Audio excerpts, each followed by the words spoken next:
अकोट शहरातील संकल्प कॉलनी परिसरातील गजानन महाराज मंदिराच्या बाजूला राहणाऱ्या मनोहर लहाने यांच्या घरामध्ये घरफोडी झाल्याची घटना 26 सप्टेंबरच्या मध्यरात्री घडली। दुसऱ्या दिवशी पहाटे शेजारी नागरिकांच्या लक्षात ही बाब येताच त्यांनी अकोट शहर पोलिसांना याबाबत तात्काळ माहिती दिली।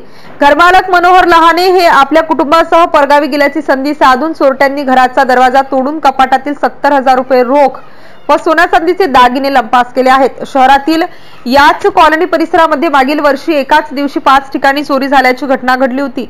मात्र अकोट शहर पोलिसांना अद्यापही या घटनेतील चोरांचा सुगावा लागलेला नाही। त्यामुळे अकोट शहरातील धाडसी चोरीचे वाढते प्रमाण पोलिसांसमोर मोठे आव्हान ठरल्याचे बोलले जात आहे।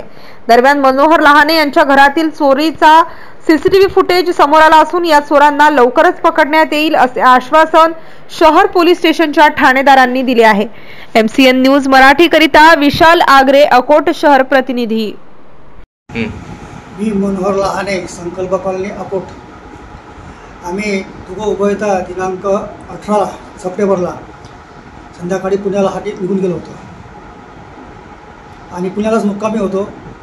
तर 27 तारखेला सकाळीच आम्हाला आमच्या शेजारी जे खटाकमल साहेब आहेत त्यांनी आम्हाला फोनवरून सांगितलं की तुमचं घर फुटलेलं आहे। तर त्यानुसार आम्ही 27ला संध्याकाळी गाडीत बसलो। आज 28 आहे तारीख आहे। सकाळी पाहिलो, पोलीस स्टेशनला गेलो। पोलिसला गेल्यानंतर एक पोलीस आली होती, त्यांनी शूटिंग करून नेली आणि काय काय सामान चोरी गेलं बा याची चौकशी केली।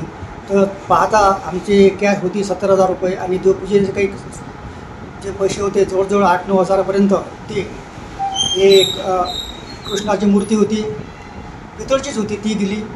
एक देवघरातल्या काही म्हणजे 1-2 मूर्ती नेली आणि काही खाण्यापिण्याच्या वस्तू घेऊन गेले। तसेच चांदीचे 3 शिक्के होते ते नेले आणि पुष्कळ नासधूस केली थोडीशी। आणि सर्व केल्यानंतर घरात घाण केली, बाथरूम